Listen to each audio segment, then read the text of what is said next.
delicious.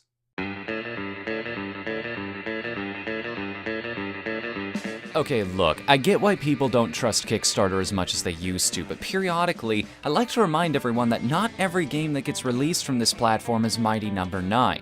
Au contraire, behold the glory that is Monster Prom, a wonderfully whimsical take on dating sims where instead of seducing traditionally pretty and emotionally complex characters, you woo monsters that are entertainingly flawed one-note tropes.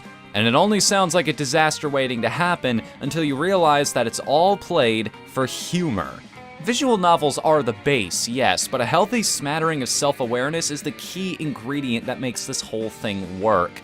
This game knows exactly what it is and what it set out to do, which is be a fast-paced dating sim. You may think 30 minutes wouldn't be nearly enough time to fall in love, but nothing makes a person empathize and form an emotional connection with something more than making them laugh. You will be lost the first playthrough of this game, and that's kind of okay. The writing isn't afraid to go off on tangents or take the outcome of any particular choice to ludicrous extremes. It's like being on a train driven by a mad conductor. You have no idea where this thing is eventually going to end up, but at least the ride was entertaining. I'm not gonna split hairs about this. That can be kind of frustrating when I'm actually, trying to win, but days later, I'm still appreciating the witty dialogue, even from the sometimes downright cruel outcomes of my wrong choices. And the really crazy thing is that the game does such a good job of bringing you into the world via the writing that eventually the trippy logic starts to make something resembling sense. You begin to figure out which stats will benefit you the most in any given situation, even if you've never seen that particular dialogue tree before. You'll get a second sense for what you'll need to focus on or build up over the course of a playthrough in order to reach your goals, that being a prom night with your dream date. Soon, you'll be knocking out correct decisions left and right, which accelerates your stat growth, which lets you succeed in more checks, and in turn, lets you get closer to Mr. or Mrs. Right. And that's all well and good, but make no mistake, this is a multiplayer game first. It is designed from the ground up to be enjoyed by multiple people. So important to the experience is this fact that there are options upon options of how to do this. You can all have your own controller or just the one.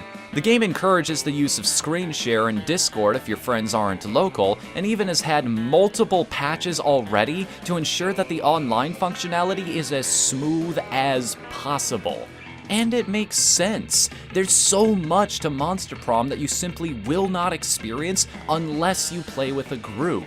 Weekend events, competing for suitors, the turn order deciding discussions that will have you laughing and arguing as you fight over who gets the right to lock down locations and tables to the other players in the next round. Your mileage might vary, but there's a bit of an unspoken rule among our group that we just kind of let people go after their respective husbandos and waifus. The only exception to this being when it's really, really funny. Because believe you me, I will never miss an opportunity to screw over characters like Vera. There's a very specific tone this game is going for, and I think Damien puts it best. Monster Prom gives absolutely zero fucks. It's beyond goofy. It surpasses nonsensical. Hell, it follows its own whims so far that sometimes it goes straight into the realm of absurdist humor. I can respect any game that sticks to its guns that hard, and even the moments that don't have me laughing out loud leave me amused and entertained. I just feel good when I play Monster Prom. And then on top of that, there are little lines and secret endings here and there that are legitimately heartfelt, giving you another side to these characters that you thought for sure you knew already. So it's not just a joke, there's a legitimate emotional connection there. And while it's mostly not the focus, it's certainly appreciated nonetheless.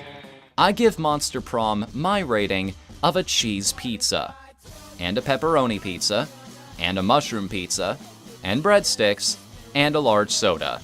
A party just isn't a party until something like this is there. It's the mood setter, it's the centerpiece that brings people together.